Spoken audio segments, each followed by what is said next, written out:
नमस्कार आजकेर breaking news देखছেন खबर बांगला दर्शनेर पक्ष থেকে। पाकिस्तान को भारत के हक का पानी नहीं मिलेगा। इसको हम समझते हैं कि ये एक वाटर बॉम्ब हमारे ऊपर पड़ा हुआ है।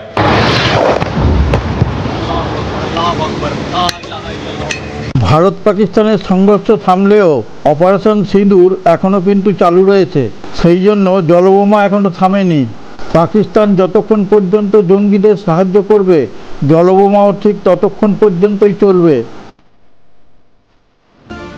हम अगर ये पानी का क्राइसिस नहीं अभी सॉल्व करेंगे तो हम भूखे मर सकते हैं। उसकी वजह ये है कि इंडस बेसिन जो है वो ही हमारा लाइफलाइन है। समझते हैं कि ये एक वाटर बॉम्ब हमारे ऊपर पड़ा हुआ है जिसको हमने डिफ्यूज करना है, इसको ख़त्म करना है। 1960 সালে বিশ্ব ব্যাংকের মধ্যস্থতায় যে জলচুক্তি হয়েছিল তার প্রেক্ষিতে ভারতের মধ্যে পড়েছিল রবি, বিয়াস ও শতদ্রু, আর পাকিস্তানের মধ্যে ছিল সিন্ধু, ঝিলম, চেনাব। এই নদীগুলোর উপরে ছিল পাকিস্তানের অধিকার, কিন্তু ভারত এখন ওই চুক্তি মানছে না।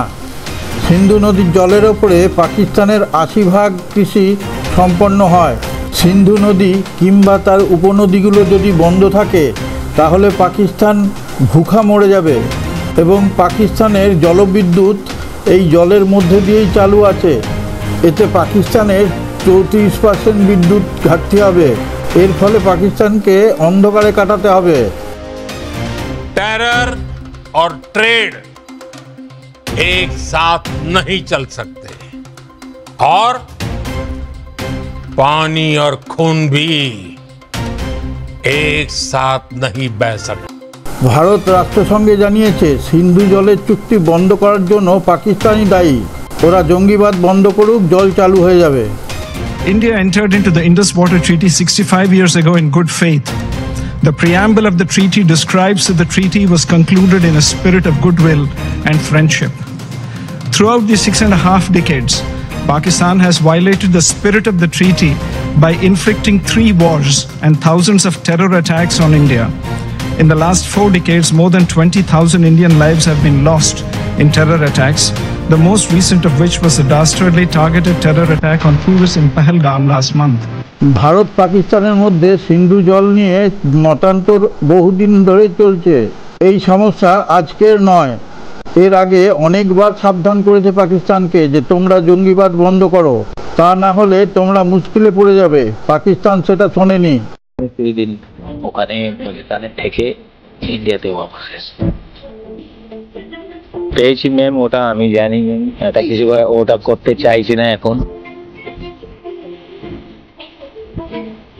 ওইখানে যদি কেউ মানুষকে বিরিয়ানিও দেওয়া হয় তো আমার মনে হয় না দিনের মধ্যে আসবো কি 10 দিনের মধ্যে আসবো, 4 দিনে আসবো কি আসবো, আমাদের ভয় পেলে চলবে। কি বলবো ম্যাডাম, 20-22 দিন কিভাবে কাটালাম সেটা তো বলা খুবই মুশকিল। কালকে খুবই ভালো লাগলো কেউ নিয়ে এসছেন। তারপরে প্রথমে এই 2 মাস পর ওনাকে দেখলাম। ওনাদের যা ছুটি পায় ওরা 3 মাস 4 মাস পরেই বাড়ি আসেন, তো একটা শান্তি থাকে। হ্যাঁ চলো ডিউটিতে গেছেন আসবেনি, কিন্তু এইবার যে হলো পাকিস্তান চলে গেলেন, তারপরে আরো মানে ভাবলাম না কখন না দেখা পাই ওনার। ভাগ্যিস কালকে ছুটি পেয়েছেন, ঘরে এসছেন, খুবই ভালো লাগছে। এখন ওখানে কি ধরনের ব্যবহার পেয়েছেন? আজকের মুখ্য সংবাদে যাওয়ার আগে আপনার কাছে একটি বিশেষ অনুরোধ। আপনি যদি খবর বাংলা দর্শন চ্যানেলটিকে সাবস্ক্রাইব করে না থাকেন তাহলে সাবস্ক্রাইব করে পাশে থাকা নোটিফিকেশন বেলটি ছুঁয়ে একটা লাইক দিয়ে শেয়ার করে দিন। তাহলে আমরা বিশ্বের নানা প্রান্ত থেকে খবর সংগ্রহ করে আপনাদের সামনে তুলে ধরার অনুপ্রেরণা পাব। আর আপনাদের সুচিন্তিত মতামত কমেন্টে জানানোর কথা ভুলবেন না। বাংলাদেশে আওয়ামী লীগকে বাদ দিয়েও যদি ভোট হয় বিএনপি চলে আসতে পারে। সেই জন্যই কি মোহাম্মদ ইউনিস ভোট পেছোতে চাইছেন? কিন্তু ভোট তাড়াতাড়ি করার জন্য ঘরে বাইরে ইউনিসের উপর চাপ আসছে। যখন আওয়ামী লীগের বিরুদ্ধে আন্দোলন সংগঠিত হয়েছিল তখন ছাত্রদের সামনে রেখে বিএনপি এবং জামাতে ইসলাম একসাথে ছিল। সেনাপ্রধান রাখাইন করিডোরকে নিয়ে ভীষণ অসন্তুষ্ট ইউনিসের ওপরে। এই সব কারণে বাংলাদেশ আবার উত্তপ্ত হয়ে উঠছে।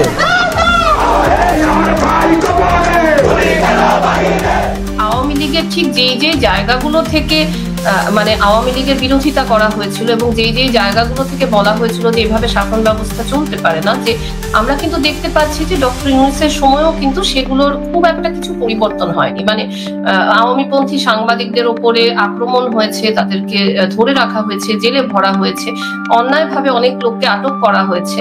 তো ঠিক যেই জায়গাগুলো নিয়ে সমস্যা ছিল সেই সময়, এখনো সেই জায়গাগুলো নিয়ে সমস্যা আছে। তো আমার মনে হচ্ছে যে হয়তো ডক্টর ইউনূস মানে ভাবছেন যে আরো ইলেকশনটা কিছুদিন পিছিয়ে দেওয়া যাবে, এবং তার পেছনে হয়তো এটা একটা যুক্তি হলেও হতে পারে যে যদি এনসিপি কে কেন্দ্র করে ক্ষমতায় মানে আসা যায়, যেটা একটা বৈধ সরকার হবে, তো ডক্টর ইউনূস জানেন যে এনসিপির এখনো মানে শহরের বাইরে গ্রামে কিন্তু কোনো গ্রহণযোগ্যতা তৈরি হয়নি, বরং গ্রামে অনেক বেশি গ্রহণযোগ্যতা আছে জামাতে। তো সেটা কিন্তু উনিও খুব ভালো জানেন। তো হয়তো এটা একটা মাথার মধ্যে হতে পারে যে আরেকটু স্টেবল জায়গায় গিয়ে তারপরে ইলেকশন ঘোষণা করলে হয়তো তার দল ক্ষমতায় আসতে পারে বা প্রধান বিরোধী দল হতে পারে। তো এরকম একটা জিনিস হতে পারে।